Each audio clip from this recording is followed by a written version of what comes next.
Kualifikasi Piala Dunia 2026, misi abangku, adik mau menantang katanya. Kembali ini yang saya bilang, persiapan dari tim nasional ini harus benar-benar didukung.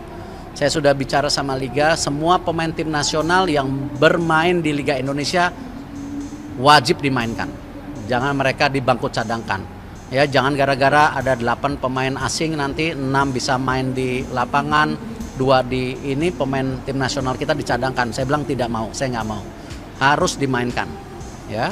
Dan juga tentu persiapan kita sekarang sudah diberikan H-4. Ya, memang tidak cukup kalau mau H-7, tapi ya memang kendalanya sulit hari ini. Tidak mungkin kita bisa bikin TC 1 bulan, tidak mungkin juga pemainnya tidak ada. Ya, karena pemain-pemain kita yang di luar negeri juga tidak mungkin bisa dilepas oleh klub-klubnya. Nah, hal-hal seperti ini yang kita coba. Kita coba persiapan, jangan ada cedera, persiapan taktik dan lain-lainnya gitu. Ya, saya masih ingat pada saat itu, pada saat ada seleksi ya untuk pemain timnas U17 yang akan bermain di Piala Dunia kan sempat juga dari PSSI ya kan memberikan ruang dan juga tentunya peluang bagi kita untuk memberikan masukan. Kira-kira pemain mana nih yang punya potensi untuk membela timnas Indonesia U17 pada saat itu kan bagus juga. Jadi saya pikir kita juga jangan negative thinking bahwa dari pihak PSSI ini nggak mau kasih penjelasan tentang Martin Paes, enggak juga. Tapi kan kita juga harus menghormati ya cara mereka untuk menangani urusan ini. Apalagi kita tahu sebelumnya tiba-tiba J. Itzes menjadi warga negara Indonesia kan menjalani proses naturalisasi. Kelvin Verdong juga sama seperti itu. Jadi kalau soal akselerasi ya untuk saat ini agak ada obatnya lah. Era PSSI saat ini ya kan cepat banget segala sesuatunya. Tapi kan segala sesuatu itu mereka lakukan untuk apa? Untuk kemajuan timnas kita. Tapi ini Martin Paes ini yang menurut saya ini sangat penting. Ini krusial banget kita punya penjaga gawang seperti Martin Paes. Kenapa? Karena pemain ini tinggi besar. Dan kalau yang saya perhatikan ya, saya bisa nonton MLS itu, saya bisa nonton. Ya, teman-teman juga bisa nonton. Itu kalau teman-teman pada saat ada MLS live, teman-teman bisa cek lah di internet. Itu sering ada live dari MLS ya. Nah, saya sering nonton pada saat FC Dallas itu main. Martin Paes ini jago banget loh. Dan Martin Paes ini bukan cuma jago dalam bola-bola atas, tapi bola-bola datar pun dia bagus banget reading the game. Ya, kecuali menurut saya ini ya, kecuali pada proses perjalanan ke depan, tiba-tiba di Agustus nanti, bulan depan itu, ada sesuatu kejutan besar. Nama Paes menyusul masuk, walaupun tadinya tidak ada di dalam list persidangan. Bisa saja, ya tentunya manuver-manuver yang harus dilakukan ini oleh timnya Pak Erik. Ya siapa tahu. Nah, kita berharap, kita mendoakan itu. Kalau itu masuk kan luar biasa. Dia bisa tersedia di bulan September. Ya, tapi untuk lebih jelas Pak Erik sudah bilang belum. Ya, diupayakan kalau tidak September pasti di Oktober, karena di Oktober kita tidak bermain kandang karena kita harus ada 2 kali lagi tandang ke Bahrain dan juga ke China. Ya, itu yang ada. Mungkin saja ketika kita balik di November ya, saat menjamu Jepang, Paes sudah bisa. Itu diupayakan di November. Ya, semoga karena di kemarin juga di hearing untuk list sampai di bulan September Oktober konon tidak ada nama Paes untuk dipersidangkan, sehingga ini menimbulkan tanda tanya besar. Tapi tidak ada yang tahu, ya karena ini semacam ada silent operation juga, ya, diam-diam dari PSSI dan Pak Erik, tentunya dengan kekuatan Pak Erik dengan lobby-lobby yang kuat, ya membentuk tim yang baik.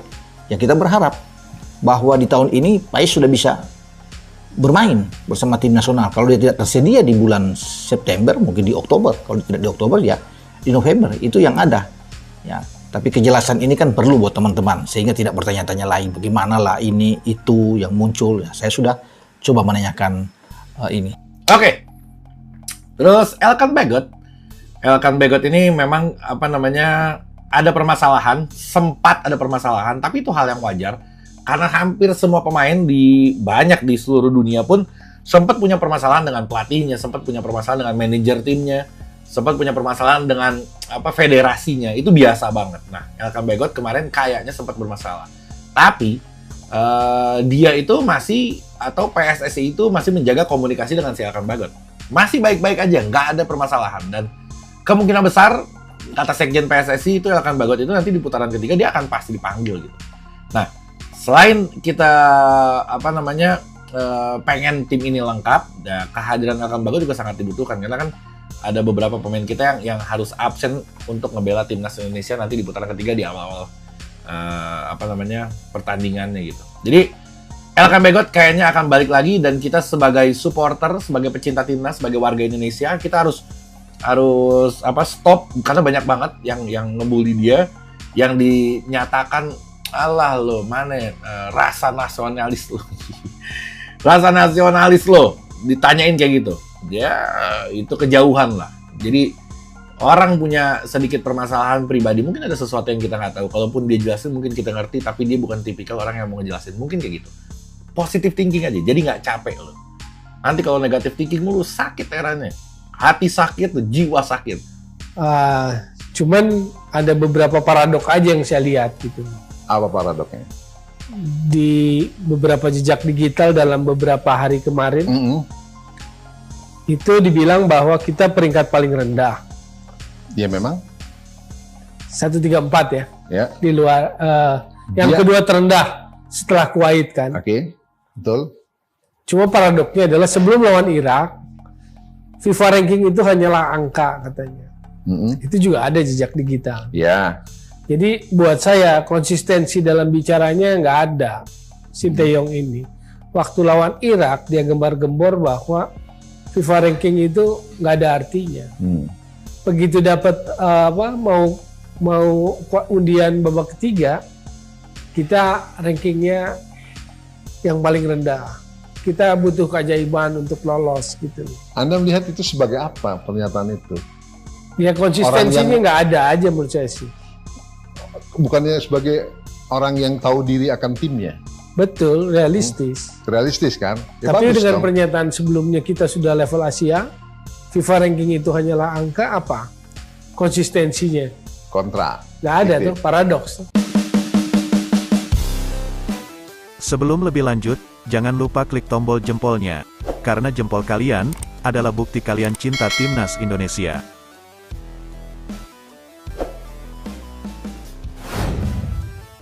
Tak perlu dibawa ke cas, kasus Maarten Paes dapat diselesaikan karena sudah memenuhi syarat dari FIFA, yakni 3 tahun 8 bulan sudah tidak dipanggil oleh Belanda. Pandangan ini disampaikan ex-exco PSSI, Hassani Abdul Ghani.